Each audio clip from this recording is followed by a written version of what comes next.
মিথ্যা বলা কবিরা গুনাহ। তাহলে মিথ্যা বলে কি হয়? গুনাহ হয়। বলকে ফাসিক হয়। ফাসিক যদি নামাজ পড়ে নামাজ কবুল হবে না। ঈমানদার হওয়ার জন্য আমাদেরকে এক নম্বরে গীবত থেকে কি করতে হবে?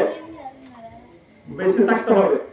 যদি আমরা গীবত থেকে বেঁচে থাকতে পারি, ফরের শাকায়াত থেকে বেঁচে থাকতে পারি, তাহলে আমাদের নামাজ কবুল হওয়ার আশঙ্কা আছে।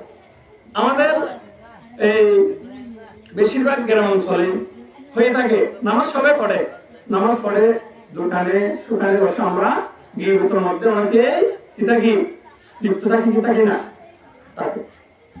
তো এই কারণে ভাবতে হবে শুধু আমি নামাজ পড়লে হবে না, আমি শুধু নামাজ পড়লে হবে না, রোজা রাখলে হবে না। মুসলমান হিসাবে সবার নামাজ যায় ফরজ। ফরজ বলতে যারা বালক হবে তাদের নামাজ ফরজ, আমরা সবাই জানি। আমরা যারা নামাজ পড়ি সবাই জানি যে আমরা নামাজ পড়লে আমি জান্নাতি, এটা আমরা সবাই ভেবে থাকি। যারা নামাজ পড়ে ওরা নিজেরা বলে আমি অনেক জান্নাতি, এমন না।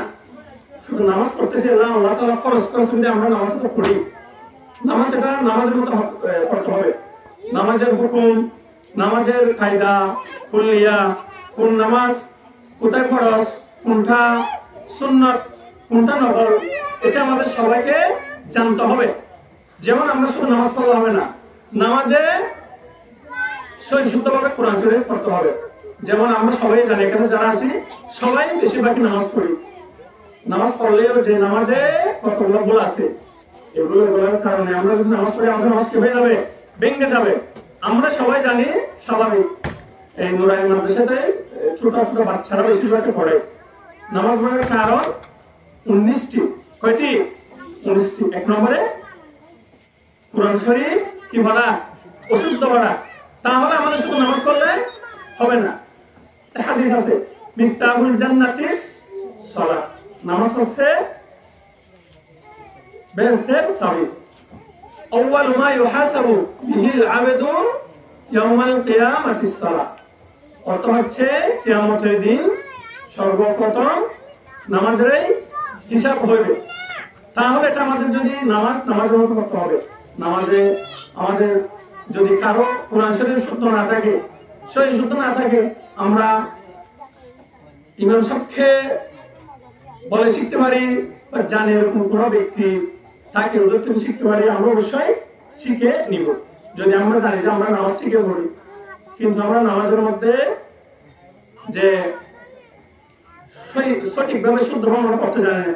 আমরা সবাই বেশিরভাগ মসজিদে নামাজে যাই, কিন্তু আমরা মনে করি আমি মসজিদে গেলে আমার নামাজ হচ্ছে, এটা আমরা সবাই ভেবে থাকি। ঠিক আছে, ভাবি না?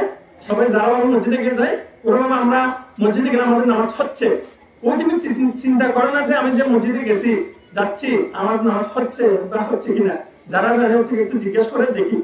বেশিরভাগ আমরা দেখি নামাজে গেলে নামাজে কোনভাবে দাঁড়াইতে হয়, কোনভাবে নিয়ত করতে হয়, নিয়ত কিভাবে হাত এভাবে দাঁড় করাইতে হয়, কিভাবে নিয়ত করতে হয়, এটা আমরা সবাই জানি।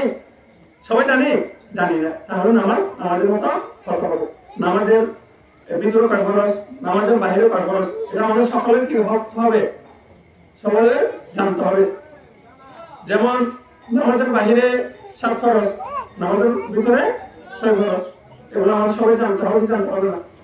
যেমন নামাজের জন্য